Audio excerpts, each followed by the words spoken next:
pessoal, trazendo aqui uma questão muito interessante, importante, que tem sido de grande relevância aí, tanto nos tribunais como na doutrina, tem sido objeto de cobrança em questões de provas de concurso e até mesmo em processos penais, que é a ação penal do crime de estelionato. Qual é a natureza jurídica da norma que alterou a ação penal no crime de estelionato? Sabemos que antes do pacote anticrime, a Lei 13.964 de 2019, a ação penal do crime de estelionato era de natureza incondicionada, ação penal pública incondicionada. O Ministério Público não precisava da manifestação da vítima para dar início à ação penal. Posteriormente, com a alteração, hoje, via de regra, existe a necessidade de representação da vítima para que o Ministério Público deflagre a ação penal. E o que estabeleceu em razão dessa alteração? Qual foi a celeuma? Qual foi a interrogação que se estabeleceu nas doutrinas, jurisprudências, em razão dessa alteração? Qual a natureza jurídica da norma que alterou a ação penal no crime de estelionato? Ela tem natureza penal ou ela tem natureza processual? Se tiver natureza processual, ela é aplicada de imediato. Tempus regit actum. A norma é aplicada de imediato, independente se for em benefício ou em prejuízo do acusado. Ela tem natureza jurídica penal, a norma retroage, conforme entendimento constitucional. Se benéfica para o acusado, ela tem que ser aplicada mesmo a fatos praticados antes da sua vigência. Então, esse debate se estabeleceu. Tem natureza jurídica penal ou tem natureza jurídica processual? E iniciou-se no STF em 2020, no STJ em 2020, através de um HC, e o STJ começou com o entendimento de que a retroatividade dessa representação no crime de estelionato deve se restringir à fase policial, porque, do contrário, eu estaria transformando uma condição de procedibilidade em condição de prosseguibilidade. O que é uma condição de procedibilidade?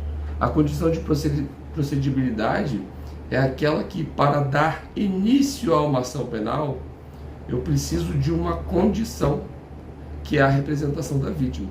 Então, para iniciar a ação penal, o Ministério Público precisa que a vítima represente, que a vítima manifeste o interesse de dar início à ação penal.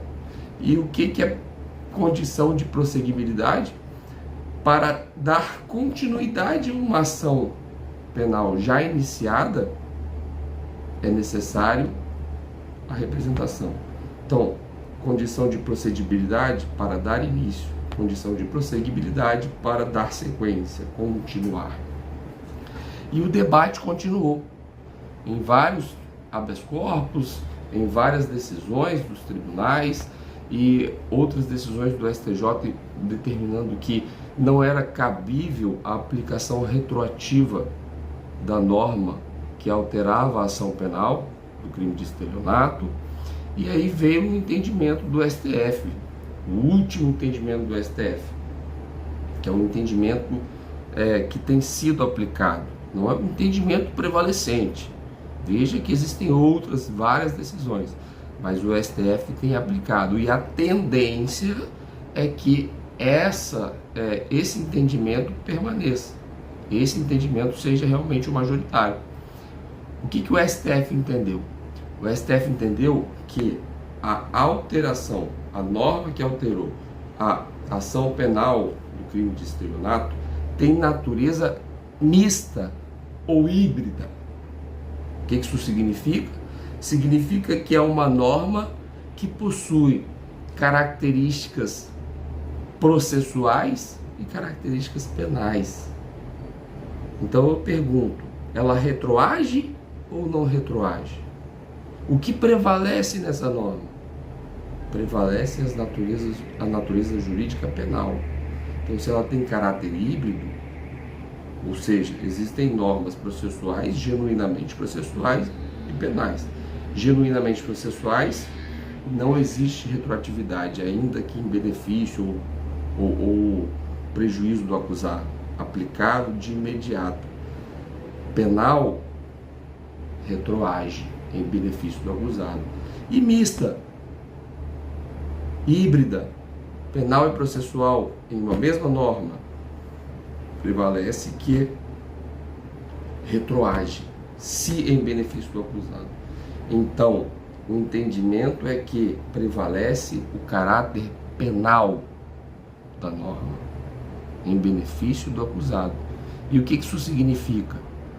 O que o STF entendeu em razão dessa fundamentação?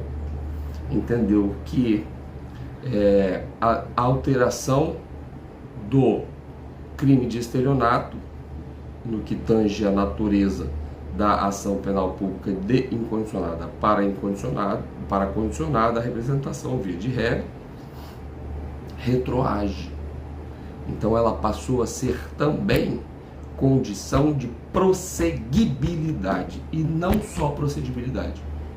Ou seja, para dar início à ação penal por crime de estelionato, eu preciso de representação da vítima, manifestação da vítima. O Ministério Público não pode atuar sem manifestação. E também para dar sequência na ação penal, continuidade em uma ação penal que já foi instaurada, eu preciso de representação da vítima. Ou seja, a vítima será intimada para, no prazo de 30 dias, representar, informar, manifestar se deseja a continuidade ou não da ação penal. Ou seja, a aplicação retroativa da alteração que determina a necessidade de representação da vítima. Se não fosse aplicada de forma retroativa, como a ação já teria sido iniciada, não precisaria mais da representação, porque ela era pública e condicionada. Então, ela iria prosseguir até a sentença.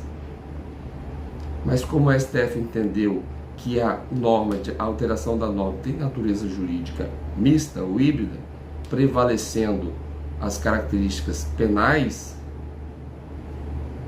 com o início da ação penal e a alteração, é necessária a representação da vítima no prazo de 30 dias, sob pena de decadência. O STJ possui o entendimento de que essa alteração ela não tem que ser retroativa, não tem que retroagir, é uma norma de natureza processual, porque a gente estaria transformando a natureza jurídica da ação penal, uma condição de procedibilidade em condição de prosseguibilidade.